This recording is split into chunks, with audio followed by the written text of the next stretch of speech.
Hello everyone, and welcome to Program Your Life. So there's a lot of chaotic things going on in the world and probably around you right now. I can say this for myself, just going through day to day, there's crazy things going on with the family, work, and everything else. However, I'm still able to kick back and feel good. Now, a lot of people might wonder why. It seems to be in this society, especially in a lot of different societies, that it's encouraged to feel stressed, overwhelmed, have too much work. Oh man, I don't know what to do. Everything going around me is just making me tired and frustrated. That's okay. But if somebody's feeling happy, if somebody's feeling laid back and chill and everything is good, well, that's a little bit surprising. Why do you feel so good? Here's Dr. Wayne Dyer on how to feel good when everything around you is just going crazy. But feeling good is perhaps the most important thing that I can talk to you about here in cleaning up this link. If you open up the Torah, this ancient spiritual text, the Old Testament, and go to the very opening lines, Genesis 1:1, it says, what? In the beginning, God created heaven and earth. Pretty simple. God is infinite. Out of this source came all the material worlds. And then if you read down 31 lines later, it says, and all that God created was good. So good and God are synonymous, aren't they? Good and God, just an O, just one extra O. So that when you say, I want to feel good, as you'll see as this program unfolds, you're really saying, in a way, I want to feel God. I want to feel whatever this beautiful source of all, this divine mind, this source of all things, I want to feel what it feels. Now you might say to yourself, yeah, it's easy to say I want to feel good, but how can I feel good when so much around me is bad? How can I feel good if my sister-in-law has cancer? And how can I feel good if I know that over on the other side of this planet there are people who are starving to death? And how can I feel good if there are people who are poor and I have money, and there are people who are starving? And how can I feel good when my children act in the way that they act? Or how can I feel good? And I suggest to you that when you say I want to feel good, what you're saying is I want to feel God. I want to feel this. I want to connect here. And I want to offer this to you as a very important and powerful piece of advice that came to me years ago. You cannot get sick enough to heal one person on this planet. And you cannot get poor enough to make one person wealthy on this planet. And you cannot get confused enough to unconfuse one person on this planet. No amount of your feeling bad, when you say feeling bad, what you do is you lose your connection to source.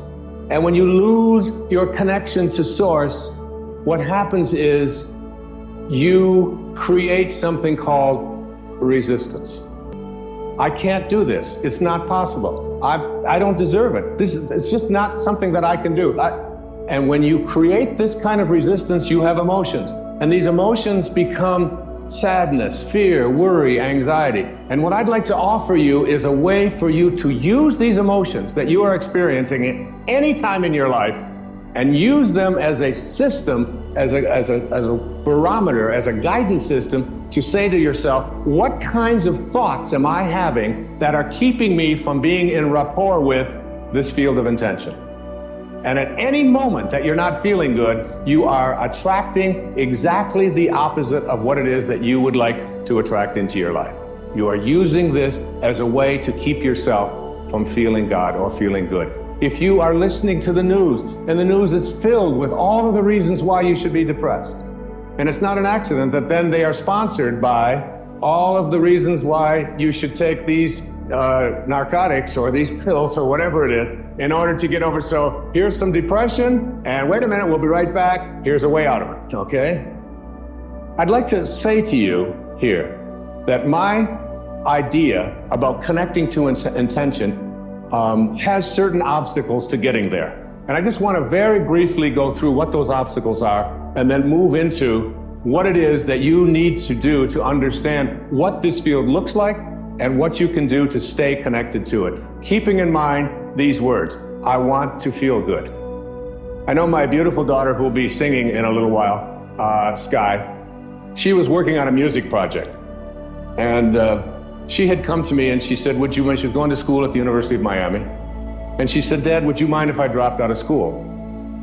And since I have been a person who has never, ever listened to any advice that adults ever gave me throughout my life about what I should do with my life, because I believe it's something that you have to own yourself, I said, why? And she said, well, I want to sing. I've always just wanted to sing. It's the only thing that's in my heart is singing. And what I've discovered, she said, is that I can't sit in classrooms anymore in my junior year and be told how to sing by people who are not singing. And she said, I also don't want to study theory any longer. I want to sing. I just feel it in my heart. I said, that's great. I said, I'd like to take you with me when I talk all over the country, all over the world. And I'd like you to sing for me, because I'm always so proud to have her on stage with me, as you'll see why shortly. And I said to her, I said, honey, but what you got to do is perhaps put together a project, perhaps put together a CD, get some way that you can come out and sing at the talks and include on this some of the music that is relevant to what I speak about. And she said, okay. And I was over on Maui and I was writing.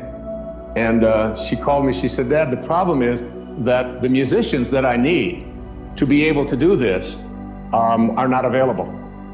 And you can't get them. And I said, Sky, you've got to contemplate yourself as surrounded by the conditions which you wish to produce. Don't think about the musicians as not being available. Contemplate yourself surrounded by the musicians, and you'll see that when you reconnect to this source will provide. It always does. It's an unfailing system. It's fail-safe. She said, all right, Dad, the door, you know.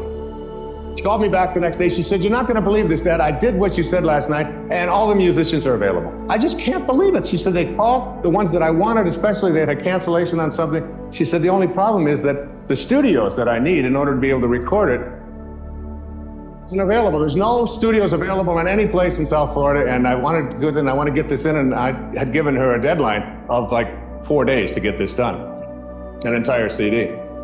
So she called me back and she said, how do I get a studio? I said, Sky, contemplate yourself as surrounded by the conditions which you wish to produce. The law of flotation was not discovered. All right, I got it with the flotation, okay? She called me back the next morning. She said, Dad, it's a miracle. The obstacles that we have to creating what we want very often are in the ways that we perceive ourselves as disconnected here. And every thought that you have that says I can't do it is resistance to connecting to source. And every thought that you have that says it's never worked before, that's resistance to connecting to this source, to what is being, what I call vibrating to source energy, getting back to you, having your desires, what you want to create in vibrational harmony with this highest energy in the universe. Hello and welcome back, everyone. So I hope you found that great, but mostly good, because God is synonymous with good, as he talks about. Now, the interesting thing is, why should you feel good when all this crazy stuff is going on around me?